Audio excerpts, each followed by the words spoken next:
चलो तो एक सिंपल सा मैं आपको क्वेश्चन दे रहा हूँ, ये करने का कोशिश करो। जैसे कि मान लेते हैं कि हमारा टर्मिनल, इसको हमने ए नाम दे दिया, इस टर्मिनल को बी नाम दे दिया, इसको हमने सी नाम दे दिया, ठीक है। इसका जो पोटेंशियल है वो क्या है, कुछ 5 वोल्ट।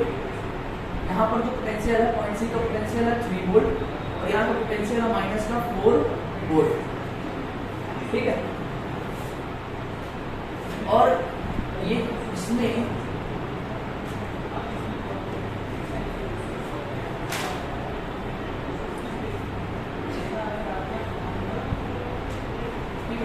ये तीनों जो हमारा वायर, तीनों वायर में रेजिस्टेंस की कुछ वैल्यू दी गई है। जैसे कि मान लेते हैं इसमें 3 वोल्ट का रेजिस्टेंस है, इसमें 2 वोल्ट का रेजिस्टेंस है और इसमें 2.5 वोल्ट 3 ओम रेजिस्टेंस है, यहाँ पर 2 ओम का रेजिस्टेंस है और इसमें 2.5 का ओम का रेजिस्टेंस है। समझ में आ रहा है क्वेश्चन?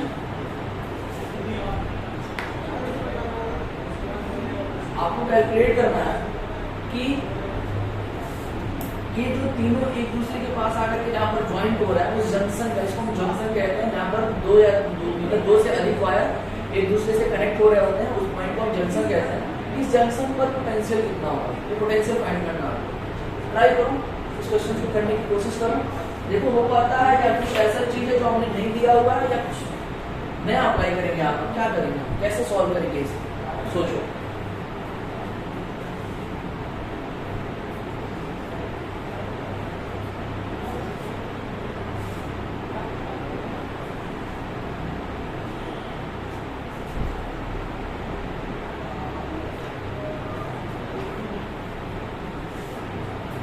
यार एक और मार्कर लेगा, मार्कर कहाँ होता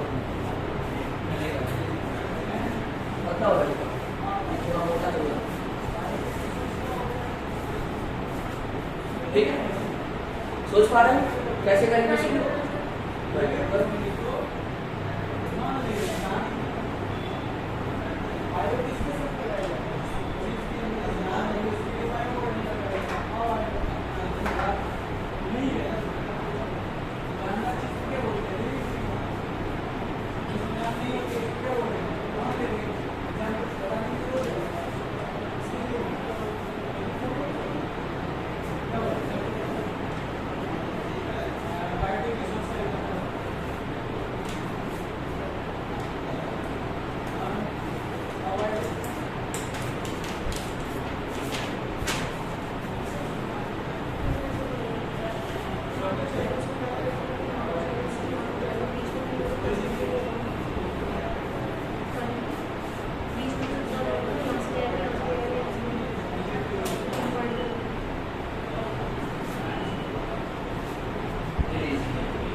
चल रहा है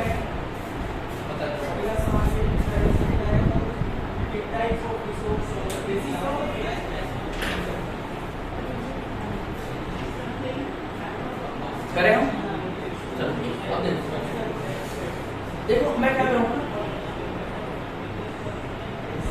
मैं यहाँ पर लगाऊंगा मतलब थोड़ा सा अलग तरीका। अभी तक हमने अभी के टॉपिक में नहीं पढ़ा, लेकिन स्टार्टिंग में जब हमने चार्ज के बारे में पढ़ रहे थे उस समय हमने ये चीज पढ़ी हुई थी कि चार्ज हमेशा क्या हो रहा था, कंजर्व रहता है। चार्ज अपना क्रिएट करा जा सकता है और नहीं डिस्ट्रॉय करा जा सकता है, चार्ज कंजर्व रहता है। इस सिस्टम के लिए चार्ज हमारा कंजर्व हो जाएगा, ठीक है। तो आप एक चीज सोचो, यहाँ पर 5 वोल्ट है, 3 वोल्ट है, -4 वोल्ट है, इसका रेजिस्टेंस दिया गया, सबका रेजिस्टेंस दिया गया। आपको कह रहा है कि यहाँ पर क्या फाइंड कर लो, पोटेंशियल फाइंड कर लो। हम मान लेते हैं कि यहाँ पर पोटेंशियल x और x की वैल्यू फाइंड कर लेंगे। अगर हम मान लेते हैं यहाँ पर पोटेंशियल x है, ठीक है, यहाँ पर पोटेंशियल क्या मान लिए, x मान लिए। तो एक चीज सोचो तुम कि अगर चार्ज हमारा कंजर्व है और मैं तीनों डायरेक्शन में एक करंट मान लो, इस डायरेक्शन में करंट मान लेता हूँ I1 है, इस डायरेक्शन में करंट मान लेता हूँ I2 है और इस डायरेक्शन में करंट मान लेता हूँ I3 है। ये बताओ यहाँ पर कोई सोर्स है नहीं, कोई बैटरी है नहीं, ठीक है। तो ये जो करंट तीनों डायरेक्शन में जा रहा है, ये चार्ज आ कहां से रहा है? कभी भी ऐसा नहीं हो सकता कि किसी एक पॉइंट से सिर्फ चार्ज निकल रहा हो, वहां कहीं ना कहीं से चार्ज जरूर आ रहा होगा। बात समझ में आ गई? तो ये 3 रास्ते हैं हमारे पास। इन 3 रास्तों में से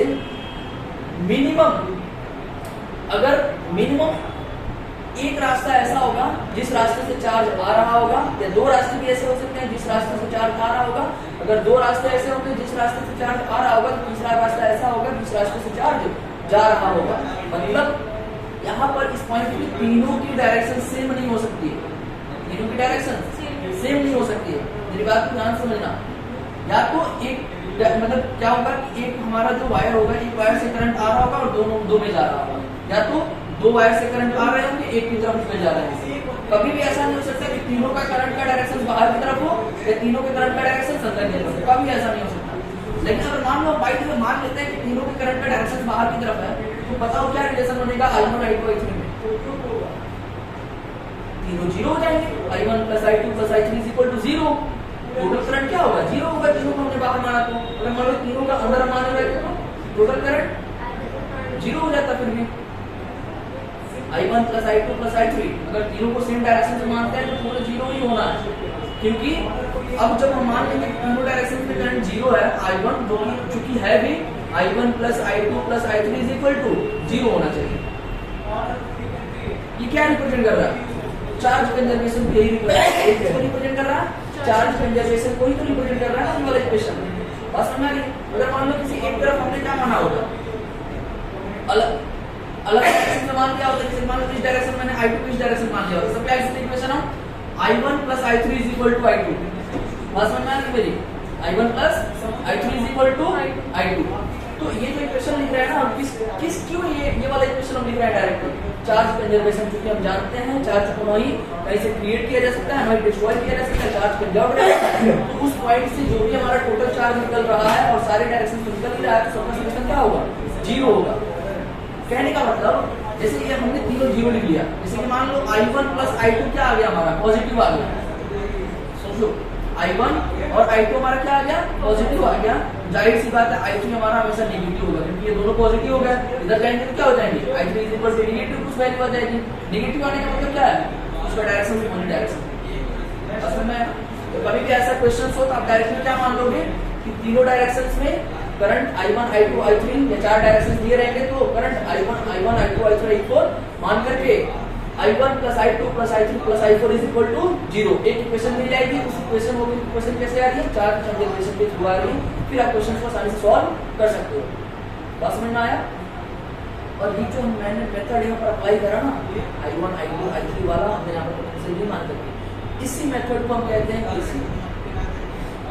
ये जो रूल हमने यहाँ पर अप्लाई करा, इसी रूल को क्या कहते हैं? KCL, Kirchhoff's current law. Kirchhoff's current law. दरअसल ये जो किरचॉफ्स करंट लॉ है ना, वो चार्ज कंजर्वेशन का ही दूसरा रूप है। चार्ज कंजर्वेशन का ही दूसरा रूप है। ये जो लॉ हमें लाया गया है यहाँ पर क्वेश्चन को सॉल्व करने के लिए, कि किसी भी एक जंक्शन पर जितने करंट्स आ रहे होंगे टोटल उतने ही करंट्स बाहर जा रहे होंगे। बात समझ में आ रही है ना? ठीक है, तो उतने ही करंट बाहर जा रहे होंगे। ये हमारा केसीएल कहता है, किरचॉफ्स करंट लॉ कहता है। तो ये ना एक डेरिवेटिव फॉर्म है, मतलब एक तरीके से जो हमारा चार्ज कंजर्वेशन होता है ना, उसी को दूसरे तरीके से बस रिप्रेजेंट कर दिया गया है हमारे केसीएल के फॉर्म में। तो केसीएल क्या है? एक स्टेटमेंट है। आप कह सकते हो केसीएल से पूछ देता है कि बताओ केसीएल क्या है, तो ऑप्शन में दिया रहता है कि KCL is the statement of the energy conservation, KCL is the statement of the mass conservation, KCL is the statement of the charge conservation. क्या होगा? KCL is the statement of the charge conservation. बात समझ में आ रही है? तो ऐसे questions को सॉल्व करने के लिए ऐसे करेंगे। हम क्या मान लेंगे? सारे तीनों डायरेक्शंस में करंट को मान लेंगे। हम मान लेंगे कि हमारा जो जंक्शन है, यहाँ पर पोटेंशियल हमारा x है। फिर हम इक्वेशन लिखना स्टार्ट करेंगे। अब बताओ, यहाँ पर पोटेंशियल x है, इस डायरेक्शन में करंट का फ्लो हो रहा है। सबसे पहले इक्वेशन तो हमारा हो जाएगा क्या? I1 + I2 + I3 = 0। एक इक्वेशन हमें यहाँ पर ऐसे मिल गया। दूसरी इक्वेशन मिलेगी। अब यहाँ पर देखो, यहाँ से अब इधर की तरफ बढ़ेगी, करंट का डायरेक्शन ये है, हायर पोटेंशियल ये होगा हमारा, लोअर पोटेंशियल ये होगा। हमने इस डायरेक्शन में करंट को माना है, तो ये हायर पोटेंशियल ये होगा। तो हम क्या मान लेंगे? x माना हुआ है यहाँ पोटेंशियल को, तो higher potential minus lower potential divided by resistance = I1। बस समझा ना बेटा? ये जो इक्वेशन है इसमें I1 = पुट कर दो। I = जानते हैं क्या? Potential difference divided by R। Potential difference क्या है? डिफरेंस क्या है? Higher potential minus initial potential minus 5 हमारा पोटेंशियल डिफरेंस हो गया इस रेजिस्टेंस के अक्रॉस। रेजिस्टेंस कितना है 2.5 है, यानी I1 इज इक्वल टू क्या हो गया x माइनस 5 अपॉन 2.5।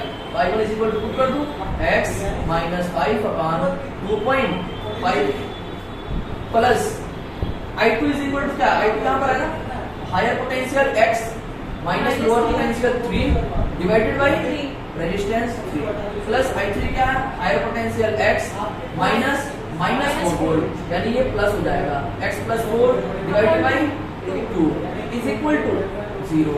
अब देखो इसको सॉल्व करो, ये हो जाएगा x upon 2.5 minus 2 plus x upon 3 minus 1 plus x upon 2 plus 2 is equal to 0।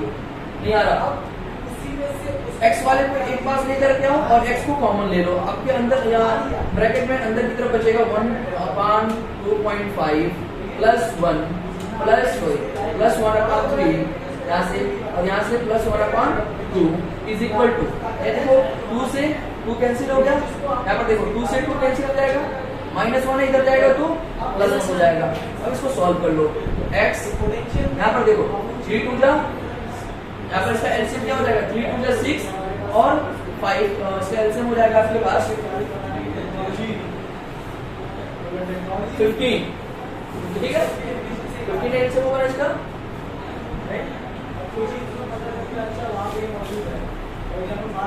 2.5 को डिवाइड करो 15 कितनी बार में आएगा बताओ, 6 बार में, 6 प्लस 5 सॉरी 15 नहीं होगा 30 होगा, ठीक है, और 30 आएगा आपका 12 बार में, और ये हो जाएगा आपके पास 10 और ये हो जाएगा आपके पास 15 is equal to 1 x into नीचे 30 हो गया, और ये 10 plus 12 is equal to 22 plus 10 is equal to 32 37 b is equal to 1। यहाँ से x इज इक्वल टू मिल जाएगा आपको 30 डिवाइडेड बाई 37। सर ये I3 x प्लस 4 क्या जो I3 है x प्लस 4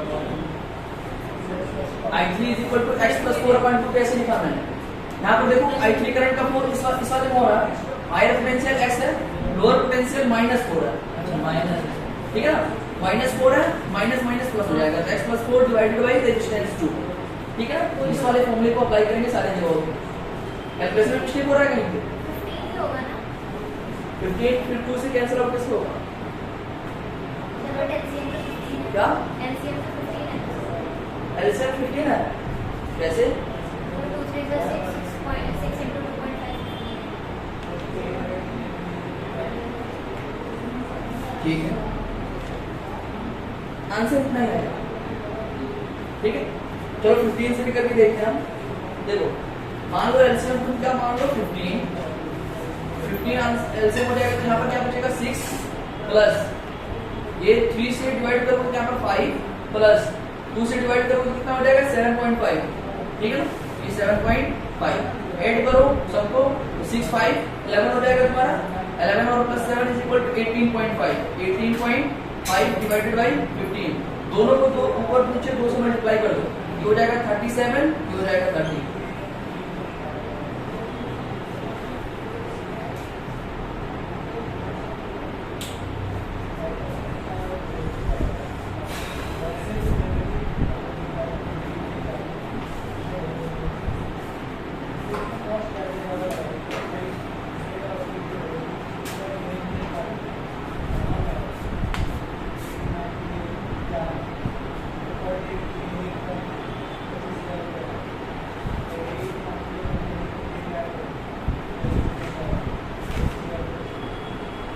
दरअसल हमने जो यहाँ पर मेथड अप्लाई करा ना वो किरचॉफ करंट लॉ का ही मेथड है, ठीक है ना। किरचॉफ करंट लॉ हेडिंग डालोगे आप और उसमें लिखोगे किरचॉफ करंट का, समझ में आया क्या होता है, किसी भी कोई भी एक जंक्शन है, जंक्शन क्या होता है जहाँ पर 3 या 3 से अधिक वायर एक दूसरे के साथ ज्वाइन हो रहे होते हैं, उस पॉइंट को हम जंक्शन कहते हैं, ठीक है ना। तो जंक्शन पर जितना करंट आएगा, ठीक है ना, उतना ही करंट बाहर निकल रहा होगा, क्योंकि दूसरा कोई जगह नहीं है बाहर जाने का, बात समझ में आ रहा है ना। तो हमेशा क्या रहता है, करंट का समेशन मतलब इंटर जो करंट हो रहा है उसका समेशन और बाहर जो करंट जा रहा है उसका समेशन हमेशा एक दूसरे के इक्वल रहता है। इसी को हम कहते हैं किरचॉफ्स करंट लॉ, ठीक है। और ये किसके ऊपर बेस्ड होता है? चार्ज कंजर्वेशन के ऊपर बेस्ड होता है। तो इसमें आप लोग लिखोगे किरचॉफ्स करंट लॉ में, ठीक है। इसमें आप लोग ब्रैकेट में लिख लीजिएगा केसीएल,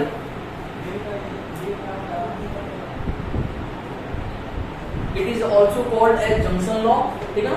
तो आप ब्रैकेट में जंक्शन लॉ भी लिख सकते हो या लिख सकते हो it is also called as junction law, ठीक है। और उसमें लिखोगे it states that the current entering the sum of current, it states that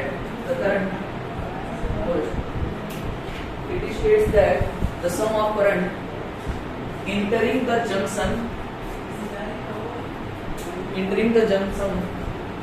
is always equal to the sum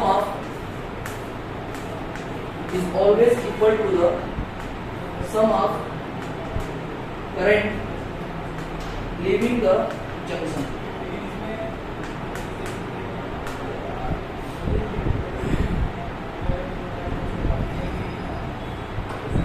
It's always equal to the sum of current leaving the junction. ठीक है?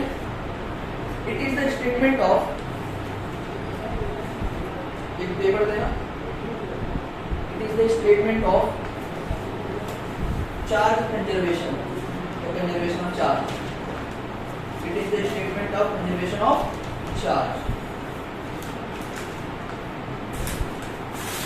It is the statement of conservation of charge.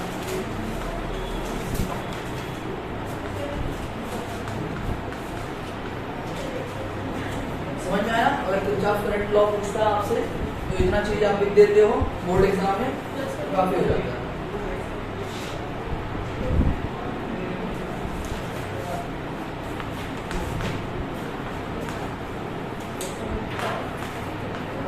ठीक है,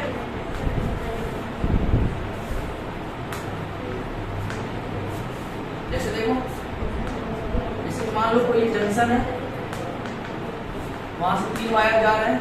जैसे मान लो I1 current आ रहा हमारा एक wire से, I2 करंट आ रहा है एक वायर से और तीसरे से एक करंट I3 जा रहा है। तो इस पॉइंट के लिए हम लिख सकते हैं according to Kirchhoff's current law I1 plus I2 is equal to I3 या summation of current entering is equal to the summation of current leaving the junction.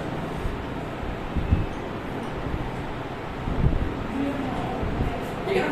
तो आप लोग ये याद रख लीजिएगा और हमेशा इसको हम अप्लाई करेंगे क्वेश्चन को सॉल्व करते समय। ठीक है, ये आप लोगों ने लिख दिया यहाँ पर, ये मिटा देना।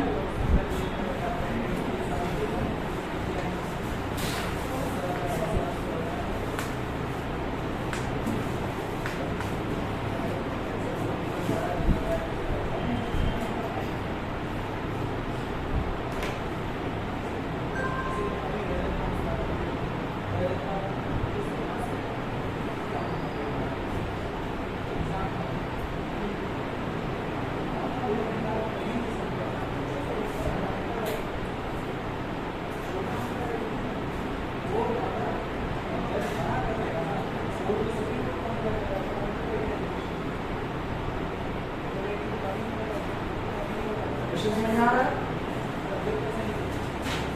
क्वेश्चन आपके पास आपको 4 वायर दिए हैं, ठीक है ना? चारों वायर को एक जंक्शन पे जोड़ा जाता है। जब मान लेते हैं पॉइंट ए है, ये पॉइंट बी है, पॉइंट सी है और ये पॉइंट डी है।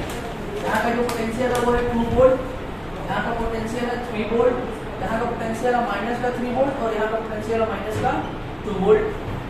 ठीक है, ये जो रेजिस्टेंस है वो है 1 ओम, ये है 2 ओम, ये है 3 ओम और ये है फिर से 2 ओम।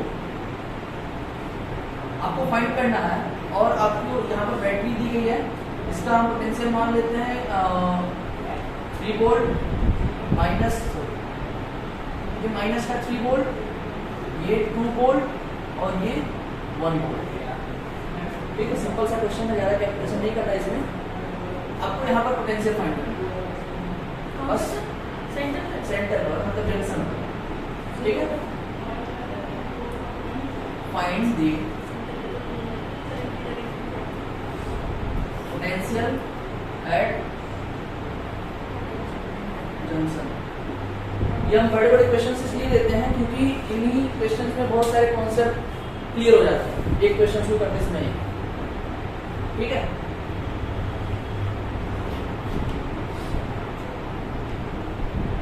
क्या लोअर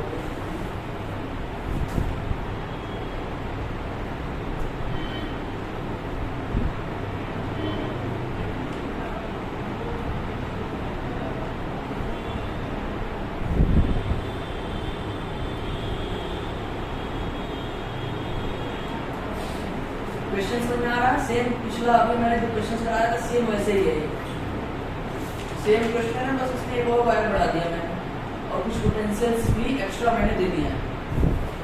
मतलब पोटेंशियल्स कहने का मतलब बैटरी दे दी। ठीक है, तुम्हें कुछ समझ में आ रहा है? कुछ नहीं समझ में आ रहा। हाँ, तो गलती किसकी है? हमारी नहीं है। तुम्हारी नहीं है? हमारी है इसका मतलब? नहीं, आपकी भी नहीं है। मेरी भी नहीं, तब किसकी है? मौसम की गलती है। तो मौसम की गलती है। तो सबसे ज्यादा बीमार लग रहा है कि इस मौसम में सबसे ज्यादा बीमार तुम ही हुई हो। तुम लोग बीमार नहीं होते हो? लग नहीं रही हमारी शक्ल। तुम लोग बीमार नहीं होते हो? होते हो? ये लोग भी होते हैं, तुम भी पढ़ने आते हैं। तुम्हारी कौन सी बीमारी है जो मतलब बीमार हो जाए? ये नहीं कहना कि जैसे सबका घर है यहाँ पे, जो हमारा घर यहीं पे है, हम यहाँ पे 20 किलोमीटर दूर है। हाँ। सच्ची 20 किलोमीटर है? नहीं सर, ये दूर सा सबको पता है। फिर भी मेट्रो चल रहा है दिल्ली में, यहाँ पर कैसे करें? वहाँ वो खरीदी नहीं है। कालिंदी कुछ यही वाला ना? इधर है? इधर नहीं है। इधर इधर है? इधर है ना? इधर है, बिल्कुल इधर है। इधर है। इसका मतलब विजुअलाइजेशन क्षमता इसका कम है। हो सकता है। तो कालिंदी कुछ तो 3-4 स्टेशन बाद ही है। खरीदी मेट्रो स्टेशन से आके जयपुर तक। जयपुर। जयपुर दूर है सर, और जयपुर का मेट्रो से 4 किलोमीटर स्टेप्स पे आ गया। मेहनत कर रही हो इसमें। मेहनत तुम्हारा फल आएगा इंशाअल्लाह। अल्लाह अल्लाह का शुक्र हो।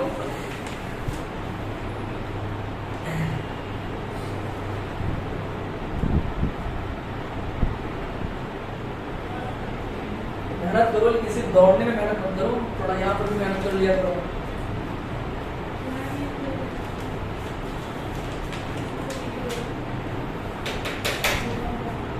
हुआ? इतना समय क्यों लग जाता है? डेढ़ हाँ? तो मान लो ना यहाँ पर पोटेंशियल एक्स, उसके बाद से आगे पीछे बढ़ते रहो, मिलता रहेगा I1 I2 I3 I4।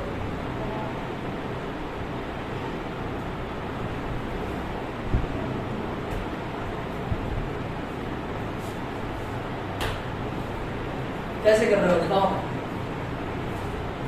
डेढ़ हो गए। अभी तक I1 कैलकुलेट नहीं करी है। करना है ना सर, समझ रहे थे। समझ के कर रहा हूँ। बहुत बढ़िया।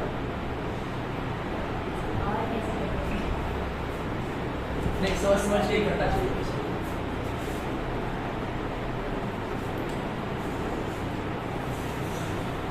तब तक एक और क्वेश्चन का फॉरवर्ड बनाते हैं। ये बेटा हमारा किरचॉफ करंट लॉ, ये समझ में आया तुम्हें? क्या होता है किरचॉफ करंट लॉ? तो स्टेटमेंट में पढ़ने लगा, ये बताओ, यहाँ पर देख करके बताओ, यहाँ पर दिखाई दे रहा सारा। हिंदी में बताओ, हिंदी में जो भोजपुरी में चलेगी, इंग्लिश नहीं चलेगी बस। चार्ज हाँ, सर एक साथ एक साथ हिंदी है इन दोनों का चार्ज एक साथ। वाह क्या हिंदी है यार। मतलब बताओ जहाँ से चार्ज आ रहा है कहाँ से चार्ज आ रहा है वहीं से वही से चला जा रहा है। तो गधेड़ी ये क्या है कि मतलब जितने चार्ज किसी जंक्शन पर आएंगे उतने ही चार्ज बाहर निकल रहे होंगे। नहीं आ रहा मुझे हाँ, आ गया। आ गया। जितने चार्ज इस जंक्शन से आ रहे होंगे उतने ही चार्ज बाहर निकल मतलब जाएंगे। इस जंक्शन पर जितने चार्ज आ रहे होंगे वो टोटल चार्ज किसी ना किसी वायर के थ्रू बाहर निकल रहे होंगे। ठीक है, इसीलिए देखो बाहर निकलने वाला करंट हमारा ये बाहर निकलते हुए करंट दिखाई दे रहा है इस वायर में, और इस दोनों वायर में करंट अंदर की तरफ आता हुआ दिखाई दे रहा है। इसका मतलब ये टोटल जो चार्ज होगा ना I1 प्लस I2 ये इसके थ्रू बाहर निकल रहा होगा टोटल। ठीक है ना, ये कहीं पर भी लॉस नहीं होता है। करंट इसके द्वारा प्रोड्यूस हो रहा होता है चार्ज के मूवमेंट के द्वारा, चार्ज के ट्रांसफर के द्वारा। तो चार्ज जितना इधर से आएगा जितना चार्ज इधर से आएगा वो टोटल चार्ज इसी वायर के माध्यम से बाहर मतलब इस तरफ इस डायरेक्शन में जा रहा होगा, दूसरा कोई रास्ता यहाँ पर है नहीं। ठीक है ना, तो जितने चार्ज इन दोनों रास्ते से आ रहे होंगे उतना टोटल जो दोनों टोटल चार्ज होगा इस रास्ते में जा रहा होगा। इसलिए हम कह सकते हैं I3 = I1 प्लस I2। ठीक है, क्वेश्चन को करो। ये देखो मैं समझा रहा हूँ, उसको ध्यान से समझना, कहीं पर समझ में ना आए तो मुझसे पूछना। तुम लोगों का हुआ क्वेश्चन?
रेडो हुआ ये दिखाओ मेथड क्या अप्लाई करा तुमने। तुम दिखाओ। हाँ बिल्कुल ऐड करो, डायरेक्ट ऐड करो। देखो मैं करूँ एंड एरिया बटू सेटिस्फाइड हो गया, मतलब कितने हम पानी में हो पता चल गया, या और कुछ पता करना बाकी है? नहीं सर, चलो स्टार्ट करते हैं। Yes sir. सर परसों क्लास मॉर्निंग में तो रख रहे हैं, हाँ बच्चों का तो स्कूल भी होगा, फिर मॉर्निंग में कैसे रखी है? ऐसे स्कूल में पढ़ाई होती है तो कोचिंग में जोड़ी जाती है। तो एक और मैंने भी एक और डिस्प्ले करा, तुम भी जा रहे हो? हाँ 6 को नहीं जा रहा था। हमें लगा था ना कि छुट्टी नहीं होगा, अब इतने दिन का छुट्टी हो रहा तो करेंगे क्या? कोचिंग में से नहीं जा रहे होती है, जामिया में तो छुट्टी अच्छी खासी होती है। जामिया में छुट्टी चल रही है ना, समर वेकेशन चल रहा है। कोचिंग की छुट्टी को मतलब नहीं कोचिंग नहीं जा रहा एक बार है। ड्राइव पे कम से कम एक हफ्ते की तो करते ही हैं। मुझे नहीं पता ना, एक हमें लग रहा था कि 3 दिन की छुट्टी होगी ठीक है, नहीं तो आप भी जाएगी। निकल जाइए, कोई मसला नहीं है। आप भी 6 तारीख को शाम में निकल जाइए। हाँ तो 6 को सुबह की क्लास कैसे होगी? सर ने बोला था कि एक दिन की छुट्टी कर देंगे, कोई प्रॉब्लम नहीं है। सर हाँ स्कूल कर लो, प्लानिंग करो। प्रैक्टिकल है सर, केमिस्ट्री को हाँ? केमिस्ट्री का प्रैक्टिकल है, जैसे हमारे फिजिक्स का प्रैक्टिकल है। कोई बात नहीं, नंबर और ये बड़ी सर हमारा छूट जाएगा।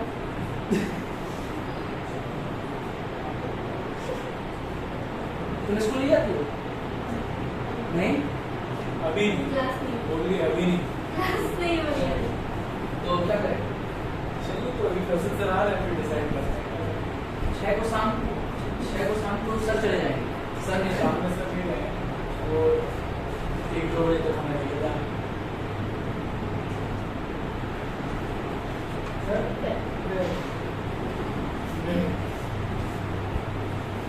किसी का क्लास रखनी है, सुबह क्लास रखनी है, सुबह क्लास सुबह नहीं आ पाएंगे तो क्यों रखनी है? नहीं रखनी है। लेकिन शायद कि सुबह की प्लानिंग तो भाई कर रहे हैं, बट ये आएंगे कैसे? स्कूल है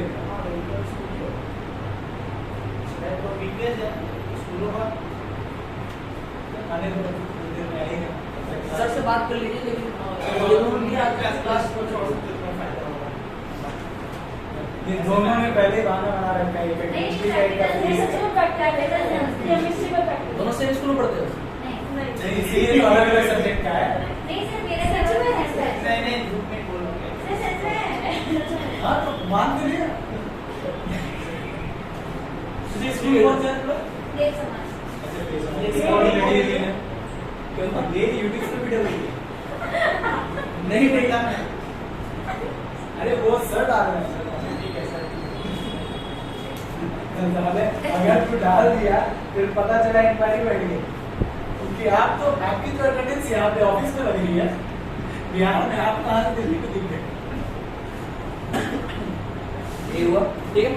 अब देखो हम मान लेते हैं किसी भी डायरेक्शन में हम I1 करंट मान लेते हैं, इसमें हम I2 मान लेते हैं, I3 I4 हम जानते हैं बाई चार्ज कंजर्वेशन यहाँ बाई केसीएल लॉ। ठीक है, क्या हो जाएगा? I1 plus I2 plus I3 plus I4 is equal to 0। Sir current की डायरेक्शन से अंदर मान के सॉल्व कर लीजिए। अंदर अंदर की तरफ मान के सॉल्व करें, हाँ सर। बाहर की तरफ मान के सॉल्व नहीं करोगे? सर हमने अंदर मान के अंदर ले लिया सर करंट हमने।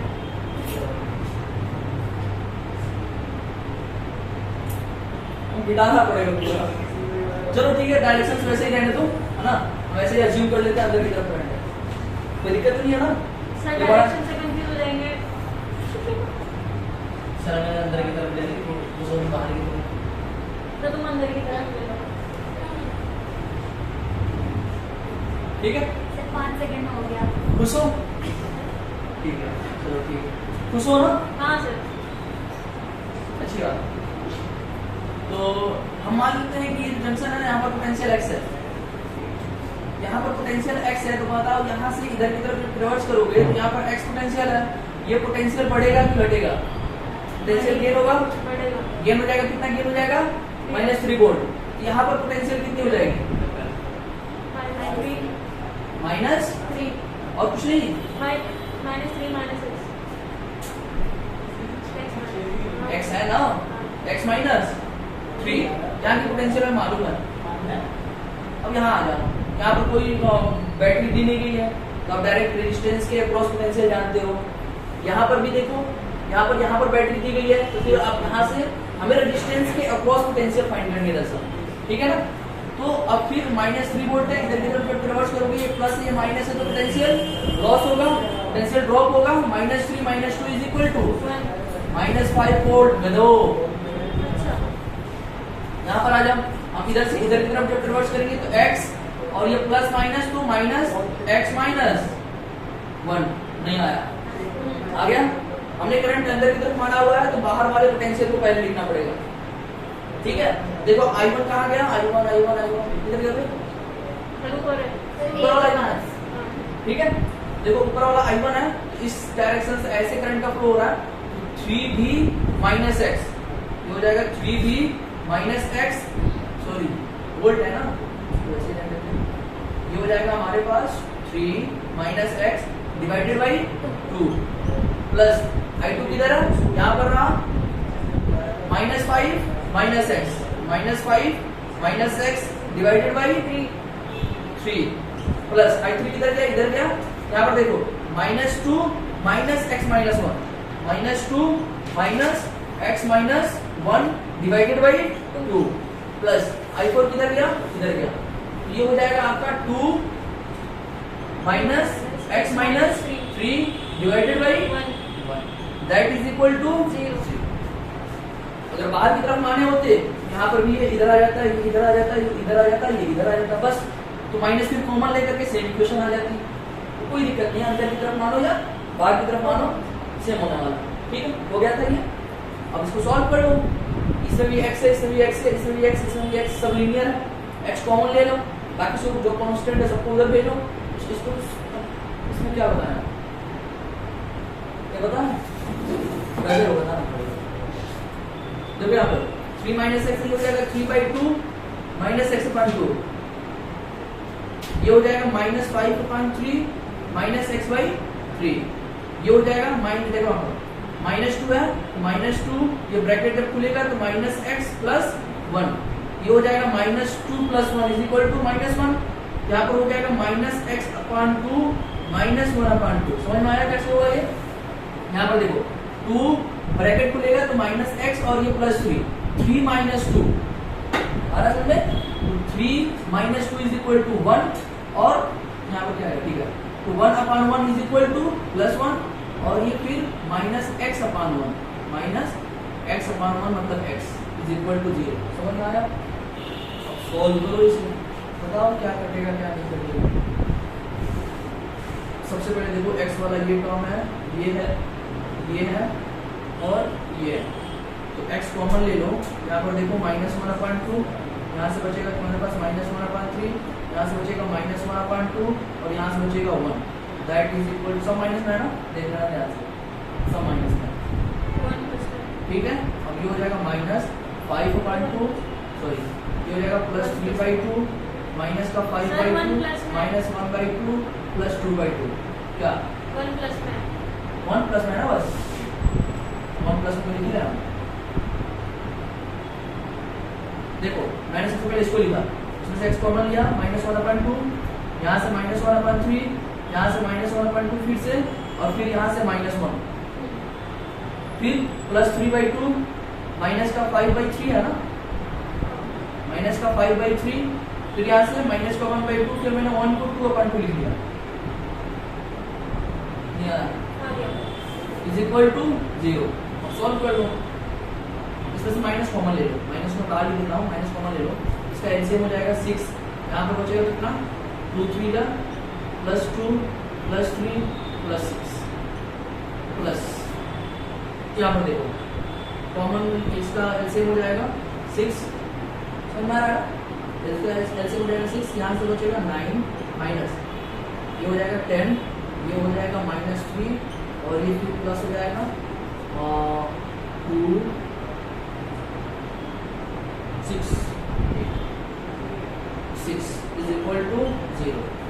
फिर यहाँ से -x 3 3 6 6 6 12 और 12 2 14/6 प्लस 6, यहाँ से ये हो जाएगा -1, ये हो जाएगा -4 और ये हो जाएगा 2, यानी 2/6 इज इक्वल टू 0। इस पूरे टर्म को उधर लेकर जाओ तो हो जाएगा तुम्हारा x into 14/6 is equal to 2/6, 6 से 6 कैंसिल आउट हो जाएगा, x इज इक्वल टू 2/14। मुझसे मैथमेटिक्स का कैलकुलेशन करा रहे हो, सब नहीं आ रही हो, हाँ सर, इसलिए तो हम रुके हुए थे, क्या सर इसलिए तो रुके हुए थे, किसलिए रुके हुए थे, हम कर क्यों है सर वहाँ तक हो गया था, फिर कैलकुलेशन बाद में करते थे, इसलिए रुके थे। गधेड़ो, शर्म नहीं आ रही तुम लोगों को, ये कैलकुलेशन तुमसे करा रहे हो, जल्दी जल्दी कर लेना चाहिए तुमको, जल्दी से करके आंसर बता देते तो इतना नहीं करना पड़ता, टाइम नहीं बर्बाद करना पड़ता हमें। अब देखो सर का भी टाइम हो गया, पढ़ाने का टाइम कितना हो गया बताओ, 6:02 हाँ 6:02 सर से बोलो 10 मिनट रुक जाओ, सर पानी पीना क्यों, बायो की क्लास बायो पढ़ना है, हिंदी रह सकते फिजिक्स की पढ़े फिर पैसे चल रहे हैं सर बाहर में जाओ, ऐसी बात नहीं सर। तो वो क्वेश्चन उतार लो, घर से ट्राई करना, मैं हिंट दे देता हूँ थोड़ा सा। आप मान लेना यहाँ पर पोटेंशियल 0 है, समझो पोटेंशियल यहाँ पर मान लेना क्या 0 पोटेंशियल है, आप मान लेना यहाँ पर x पोटेंशियल है, यहाँ पर x, यहाँ पर dx, यहाँ पर dx, I1 I2 I3 मान करके सॉल्व कर लेना, I1 + I2 + I3 = 0 हो जाएगा, इक्वेशन में पुट करना, x पोटेंशियल निकल जाएगा तुम्हारा, फिर I1 + I2 + I3 निकाल लेना। तो ट्राई करना, इसको कई तरीकों से करे जा सकते हैं इस क्वेश्चन को, जैसे समझ में आए वैसे करो, लेकिन क्वेश्चन होना चाहिए आपको। ये जो तीनों रेजिस्टेंस दिया गया ना, तीनों रेजिस्टेंस के अक्रॉस क्या फाइंड करना है, कितना करंट का फ्लो हो रहा है, वही फाइंड करना है। ठीक है ठीक है सर। फिजा, यस सर। नींद आ रही है? नहीं। अभी नींद नहीं आएगी, सर आएंगे पढ़ाने के लिए बायो, फिर सो जाओगे। सर नहीं आ रही। नहीं आ रही है? हम क्या करें? आप कह रहे थे। नींद नहीं आ रही है? क्यों नहीं आ रही? सो ही रहते थे। सोई नहीं थी फिजा?